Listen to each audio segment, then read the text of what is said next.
Today's topic is enzymes involved in rDNA technology. We have already finished the enzyme, that is restriction endonucleases, which plays an important role in the rDNA technology. The next enzyme is DNA polymerase 1. DNA polymerase 1 is mostly used in the DNA replication. Mostly this is also used in the in vitro purposes also. The three major functions of the DNA polymerase 1 is, first one is 5' to 3' polymerase activity, second one 5' to 3' exonuclease activity, and third one 3' to 5' exonuclease activity. So this polymerase activity is helpful in the polymerization process, and 5' to 3' exonuclease activity is mostly helpful for the repair of the DNA by exciting the nucleotide bases.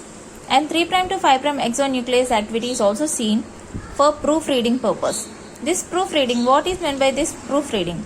The DNA polymerase 1 is capable of checking the newly added bases and delete or remove the wrong bases which are added during the DNA replication.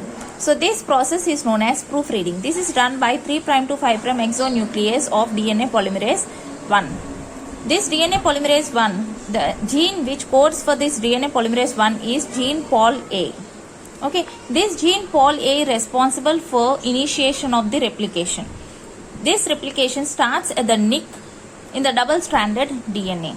The double-stranded DNA, if there is no nick, the replication will not start.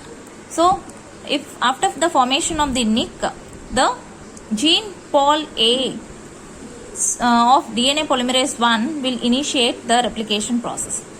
DNA Pol 1 can be cleaved by proteolytic enzymes. This can be cleaved into larger fragment and smaller fragment. Larger fragment is also known as clinofragment. This large fragment of DNA polymerase 1 is used for in vitro DNA replication, as this large fragment will not have 5' to 3' exonuclease activity. Will not have 5' to 3' exonuclease activity, so that this large fragment will be used for in vitro DNA replication. DNA Pol 1 catalyzes the DNA synthesis at very high rates. Means it can add 15,000 bases per minute at 37 degrees Celsius. Means that many bases it can add per a single minute. DNA Pol 1 has 4 functional sites. First one is template site, primer terminus site, nucleotide triphosphate site. Okay, the first one is template site. Template site helps for binding the DNA Pol 1 to the template strand, and primer site helps the DNA Pol 1 to bind to the primer, and primer terminus site is the site where it binds to the primer at only 3' hydroxyl group. And the fourth one is nucleotide triphosphate site binds to the 5' phosphate group. This site has the capacity to catalyze the formation of phosphodiester bond. This can form the phosphodiester bond, so that this DNA Pol 1 will be helpful in polymerization reaction. This is about DNA Pol 1. Next we will move to the DNA ligase. DNA ligase is also known as molecular glue. It seals nicks between adjacent nucleotides in double-stranded DNA. If there is any nicks, the nicks can be sealed with the help of DNA ligase in the double-stranded DNA. DNA ligase prepared from the E. coli cells which was infected with the T4 phase. First, the E. coli cells are infected with the T4 phase. Then this DNA ligase is prepared by this T4 phase, can be extracted, and it is used in the in vitro purpose. This is the E. coli and this is the T4 phase which is infecting the E. coli cells. After that, the DNA ligase is produced in the E. coli cells which can be extracted and used for in vitro purpose. The seal is nicked by forming phosphodiester bond. The sealing is done for the nicks by forming a phosphodiester bond. I already told you the DNA ligase is helpful for sealing the nicks. So this joins 3' hydroxyl of one DNA strand with the 5' phosphate of another DNA strand.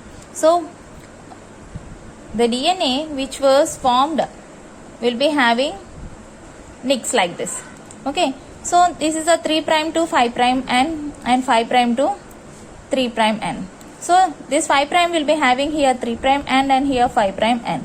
So these two nicks are joined here 5' N and 3' N. So this 5' phosphate and 3' hydroxyl group and 5' phosphate and 3' hydroxyl group is joined by forming a phosphodiester bond between them.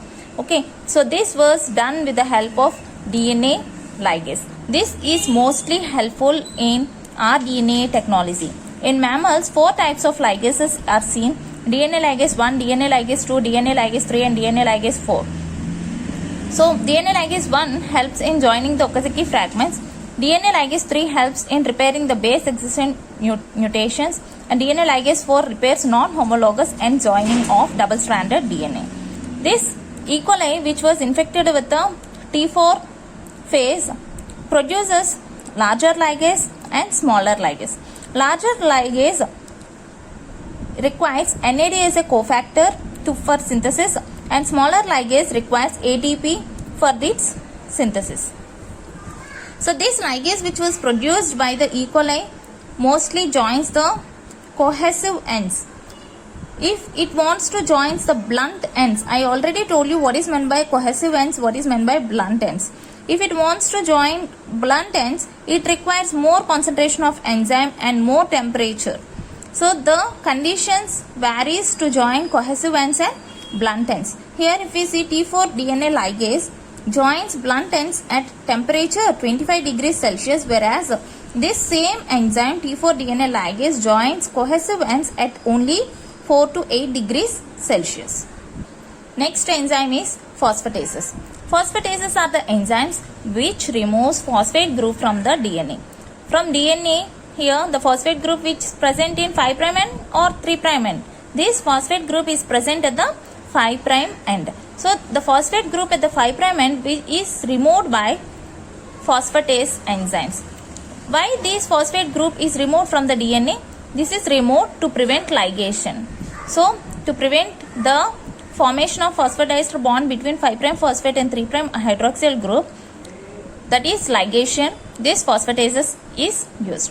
Phosphatases are of two types: acid phosphatases and alkaline phosphatases. Acid phosphatases catalyzes the removal of phosphate group from DNA below the pH 7, and here in alkaline conditions, that is pH above, the enzyme catalyzes the reaction. Here the phosphate group is removed from the other molecules by the acid phosphatases, and phosphate group is removed from DNA by alkaline phosphatases. So mostly alkaline phosphatases is used to remove the phosphate group from DNA. Phosphatases comes under two groups, that is cysteine dependent phosphatases and metallophosphatases. Cysteine dependent phosphatases contain cysteine residues at its active site. This is an enzyme. So this enzyme has an active site. So at the active site, if cysteine residues are present, this comes under group cysteine dependent phosphatases. If the metal ions is present at the active site, this type of enzymes we call it as a metallophosphatases. This phosphatases is mostly used to produce nicks in rDNA for replication. As it removes the phosphate group, the nicks are produced in the DNA. These nicks are very much helpful in the rDNA technology, and later on this is used to start the replication process. Next one is polynucleotide kinase. This is exactly opposite to that of phosphatases. Phosphatases removes the phosphate group from 5' and here the phosphate group is added to the 5' and by the kinases. Phosphates will be removed with the help of phosphatases. Phosphate group is attached with the help of kinases. So the phosphate for the 5' group comes from ATP. So ATP is the donor to the 5' hydroxyl groups. If the phosphate is removed from the 5' phosphate group, the hydroxyl group will be appear. So the transfer of phosphate group from ATP to 5' hydroxyl group is done with the help of polynucleotide kinase. So this is the reaction you can see here. From ATP, the phosphate is donated to the dephosphorylated DNA. So then it becomes 5' phosphorylated DNA. Here this one is a 5'. Okay.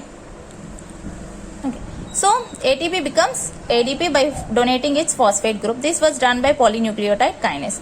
These enzymes belongs to the transferases class of enzyme. So as it transfers the phosphate group, it comes under phosphotransferases. The enzyme code of this enzyme is 2.6.1.1. The enzyme polynucleotide kinase is extracted from T4 bacteriophases, where this bacteriophase transfers gamma phosphate from ATP to 5' hydroxyl group of DNA or RNA. This enzyme transfers gamma phosphate, means the gamma phosphate which is present in the ATP is transferred to the 5' hydroxyl of DNA or RNA. So this enzyme can add phosphate to the 5' end of DNA or RNA. Next enzyme is nucleases. Nucleases are the enzymes which belongs to the hydrolases class of enzyme. Nucleases, the name indicates, it cleaves nucleic acids like DNA or RNA. The nucleases are the enzymes which cleaves the phosphodiester bond present in the strands of DNA or RNA. So when it cleaves the phosphodiester bonds, it forms 5' phosphate group and 3' hydroxyl group. So when this cleaves the DNA, if this was the DNA, when it cleaves the DNA by breaking the phosphodiester bond, it forms a 5' and 3' hydroxyl group. Okay, so when the nucleases acts on the DNA, it breaks the phosphodiester bond present in the DNA strand. So it forms a 5' phosphate and 3' hydroxyl group. Two types of nucleases are seen, that is exonucleases and endonucleases.